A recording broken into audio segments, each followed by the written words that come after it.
उसके गुस्से की वजह से उसका सर फटने को हो जाता और वह सभी के साथ लड़ती, सबको बुरी भली कह देती। उसके मुंह में, उसकी जबान में जो भी आता वह उस समय कह देती थी।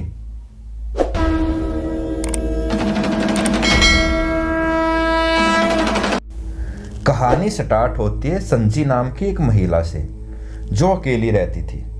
और अकेले रहने का उसका कारण था उसका गुस्सा, जो उसके बिल्कुल कंट्रोल में नहीं था।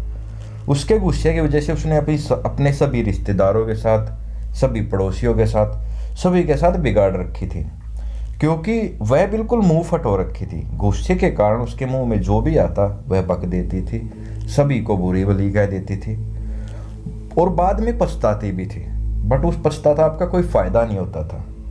वह इस वजह से बहुत दुखी हो गई थी, अपने गुस्से से बहुत तंग आ चुकी थी और वह चिंतित होती रहती, जिसकी वजह से उसकी शारीरिक ढांचा भी बदलने लगा था। चिंता की वजह से उसका वजन कम होने लगा था, वह सूखने लगी थी और उससे कोई बात भी नहीं करता था।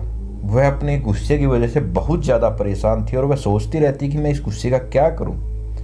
वह बिल्कुल शांत रहने की कोशिश करती, बट तभी जब भी उसको गुस्सा आता वह सबको पता नहीं कुछ ना कुछ कहने लग जाती और मुंह फट होके जो भी कुछ उसके मन में आता, जो भी सच्ची बातें बोल देती और सच्ची बात लोगों को लगती बुरी। एक दिन उस एरिया में एक सन्यासी गुरु आते हैं। वो सन्यासी गुरु के पास जाती है और कहती है, गुरुदेव, मैं मेरे गुस्से की वजह से बहुत ज़्यादा परेशान हूँ। इसकी वजह से सभी ने मेरे साथ बोलचाल बंद कर रखा है, क्योंकि मैं गुस्से में उनको कुछ ना कुछ कह देती हूँ। जब मुझे गुस्सा आता है तो मैं बिल्कुल भी कंट्रोल नहीं कर पाती। तो आप ही बताइए मैं क्या करूँ। गुरुदेव उसे कहते हैं कि पुत्री, मेरे पास गुस्से को ख़त्म करने की एक दवा है। मैं कल आऊँगा तो उसे लेता आऊँगा और तुमको दे के जाऊँगा। तुम उस दवा को पी लेना, निरंतर तुम ठीक हो जाओगी।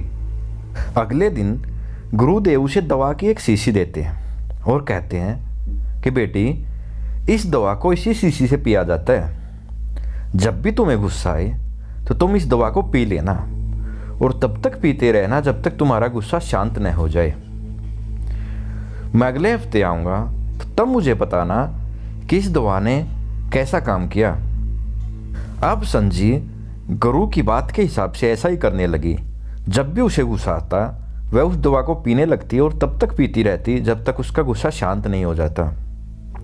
अब अगले हफ्ते गुरुदेव आते हैं और पूछते हैं कि बेटी, उस दवा ने कैसा असर किया। संजी गुरु के चरणों में गिर जाती है और कहती है कि हे गुरुदेव, यह दवा तो चमत्कारी है। इसकी वजह से तो मेरा गुस्सा बिल्कुल शांत हो गया। ऐसा आपने क्या मिलाया इस दवा में। तो गुरुदेव हंसते हैं और हंस के कहते हैं, पुत्री, यह तो नॉर्मल जल है, इसमें तो मैंने बस थोड़ा सा शहद मिला के तुम्हें दिया है। तुम्हारे गुस्से का मेन कारण है तुम्हारी जबान, और इस जबान की वजह से ही तुम्हारी सभी के साथ बिगड़ रखी है। अगर तुम अपनी इस जबान को नियंत्रण कर लो तो तुम्हें गुस्सा आएगा भी तो उसका तुम्हें कोई नुकसान नहीं होगा। तुम बस अपनी जबान पर संयम रखा करो। तुम्हारे गुस्से की मेन कारण यही है। तो यह बात अंजी को समझ में आ जाती है और वह ऐसा ही करती है।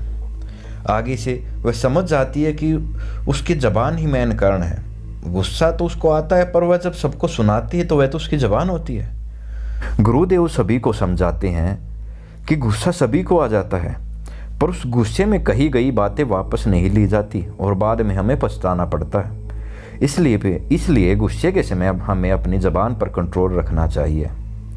और यह कहकर गुरुदेव वहाँ से चले जाते हैं और यह बात संजी को भी समझ में आ जाती है और वो आगे ऐसा ही करती है और उसके गुस्से पर उसका पूरा कंट्रोल आ जाता है। अगर आपको वीडियो अच्छी लगी हो तो कृपया मेरे चैनल को लाइक करें, शेयर करें, सब्सक्राइब करें। राम राम, जय हिंद, जय भारत।